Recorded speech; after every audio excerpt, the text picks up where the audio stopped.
I cannot appeal to my Father, and who will at once send me more than 12 legions of angels? But how then would the scriptures be fulfilled, which say it must happen this way?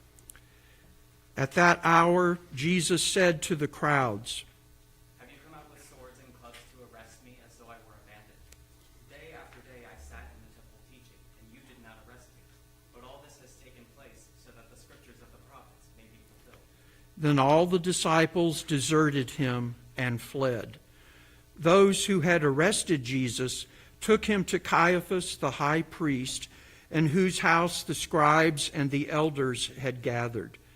But Peter was following him at a distance, as far as the courtyard of the high priest.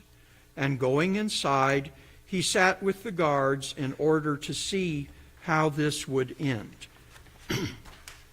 Now the chief priests and the whole council were looking for false testimony against Jesus, so that they might put him to death. But they found none, though many false witnesses came forward.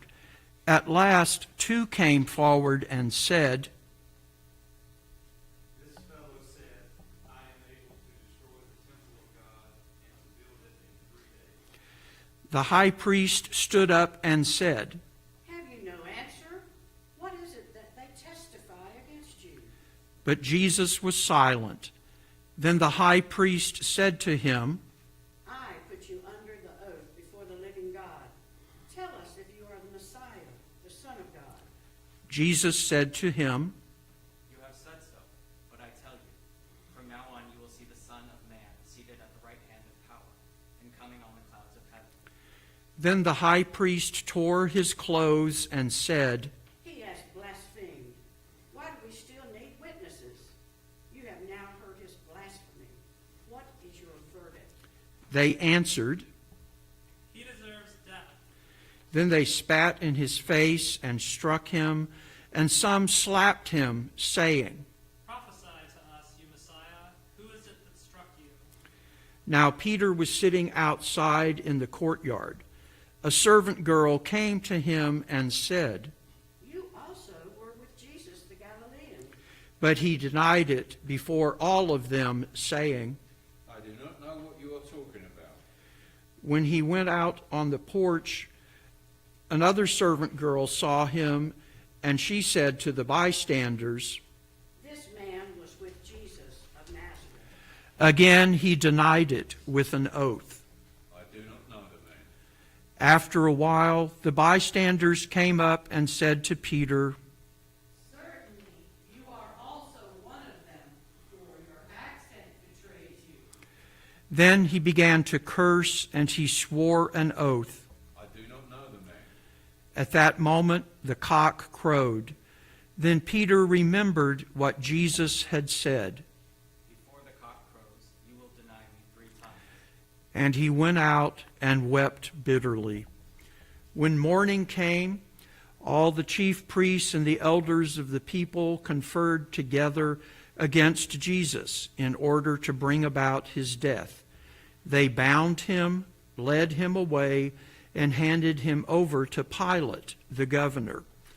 When Judas, his betrayer, saw that Jesus was condemned, he repented and brought back the 30 pieces of silver to the chief priests and the elders. He said, I have sinned by betraying innocent blood. but they said, What is that to us? See to it yourself. throwing down the pieces of silver in the temple, he departed, and he went and hanged himself. But the chief priests, taking the pieces of silver, said, It is not lawful to put them into the treasury, since they are blood money. After conferring together, they used them to buy the potter's field as a place to bury foreigners. For this reason, that field has been called the field of blood to this day. Then was fulfilled what had been spoken through the prophet Jeremiah. And they took the 30 pieces of silver, the price of one on whom a price had been set, on whom some of the people of Israel had set a price, and they gave them for the potter's field, as the Lord commanded me. Now Jesus stood before the governor, and the governor asked him, Are you the king of the Jews? Jesus said, You say so. but when he was accused by the chief priests and elders, he did not answer. Then Pilate said to him, Do you not hear how many accusations they make against you? but he gave him no answer, not even to a single charge, so that the governor was greatly amazed. Now, at the festival, the governor was accustomed to release a prisoner for the crowd, anyone whom they wanted. At that time, they had a notorious prisoner called Jesus Barabbas. So after they had gathered, Pilate said to them, Whom do you want me to release for you? Jesus Barabbas or Jesus who is called the Messiah? for he realized that it was out of jealousy that they had handed him over. While he was sitting on the judgment seat, his wife sent word to him, Have nothing to do with that innocent man. For today I have suffered a great deal because of a dream about him.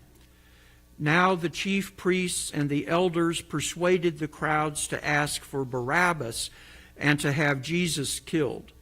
The governor again said to them, Which of the two do you want me to release for you? and they said, Barabbas. Pilate said to them, Then what should I do with Jesus who is called the Messiah?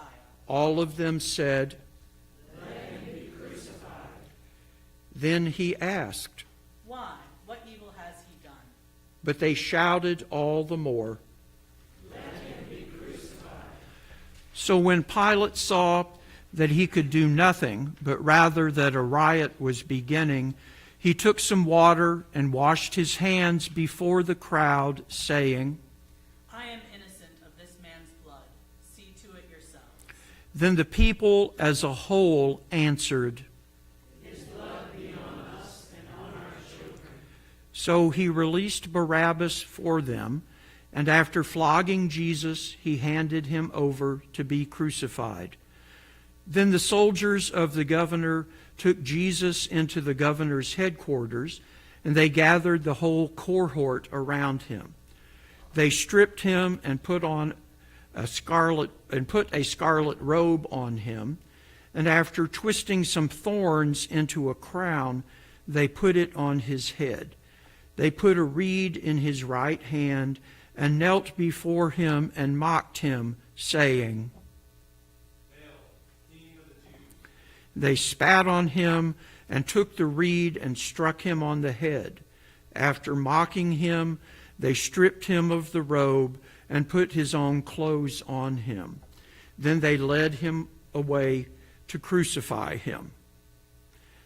As they went out, they came upon a man from Cyrene named Simon. They compelled this man to carry his cross. And when they came to a place called Golgotha, which means a place of a skull, they offered him wine to drink mixed with gall. But when he tasted it, he would not drink it. And when they had crucified him, they divided his clothes among themselves by casting lots. Then they sat down there and kept watch over him. Over his head they put the charge against him, which read, This is Jesus, the King of the Jews. Then 2 bandits were crucified with him, one on his right and one on his left. Those who passed by derided him, shaking their heads and saying, You who would destroy the temple and build it in 3 days, say to yourself, if you are the Son of God, come down from the cross. In the same way, the chief priests also, along with the scribes and elders, were mocking him, saying, He saved others. He cannot save himself. He is the King of Israel. Let him come down from the cross now, and we will believe in him. He trusts in God. Let God deliver him now, if he wants to. For he said, I am God's son. The bandits who were crucified with him also taunted him in the same way. From noon on, darkness came over the whole land until 3 in the afternoon. About 3 o'clock, Jesus cried out in a loud voice, Eli, Eli, lema sabachthani. that is, My God, why have you forsaken me? when some of the bystanders heard it, they said, This man is calling for Elijah. At once one of them ran and got a sponge, filled it with sour wine, put it on a stick, and gave it to him to drink. But the others said, Wait, let us see whether Elijah will come to save him. Then Jesus cried again with a loud voice and breathed his last. At that moment the curtain of the temple was torn in two from top to bottom. The earth shook and the rocks were split. The tombs also were opened, and many bodies of the saints who had fallen asleep were raised. After his resurrection, they came out of the tombs and entered the holy city and appeared to many. Now when the centurion and those with him who were keeping watch over Jesus saw the earthquake and what took place, they were terrified and said, Truly, this man was God's son. Many women were also there, looking on from a distance. They had followed Jesus from Galilee and had provided for him. Among them were Mary Magdalene, Mary the mother of James and Joseph, and the mother of the sons of Zebedee. When it was evening, there came a rich man from Arimathea named Joseph, who was also a disciple of Jesus. He went to Pilate and asked for the body of Jesus. Then Pilate ordered it to be given to him. So Jesus took the body and wrapped it in a clean linen cloth and laid it in his own new tomb, which he had hewn in the rock. He then rolled a great stone to the door of the tomb and went away. Mary Magdalene and the other Mary were there, sitting opposite the tomb.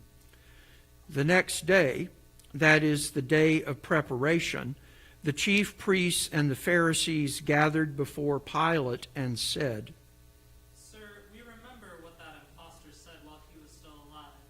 After 3 days I will rise again. Therefore, command the tomb to be made secure until the third day. Otherwise, his disciples may go and steal him away and tell the people, he has been raised from the dead, and the last deception would be worse than the first. Pilate said to them, You have a guard of soldiers. Go, make it as secure as you can. So they went with the guard and made the tomb secure by sealing the stone.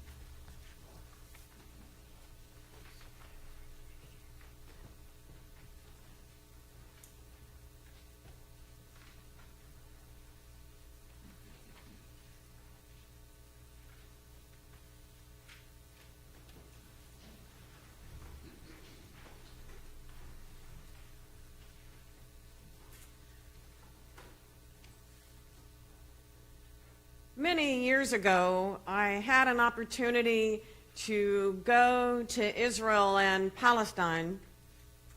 And I was there during a time when people decided to do kind of the walk of Jesus's last week. It wasn't my group, but it was another group. And there were also other religious ceremonies going on at the same time. And my group was up on a hill looking down into the city of Jerusalem. And what we saw were a couple different processions, like what we have in the gospel today. One group coming in like that Palm Sunday group with Jesus riding on a donkey. And some sermon someday I'm going to give from the point of view of the donkey, because I'm just curious to know what that donkey was thinking. But anyway, you see this group coming in, and they have fanfare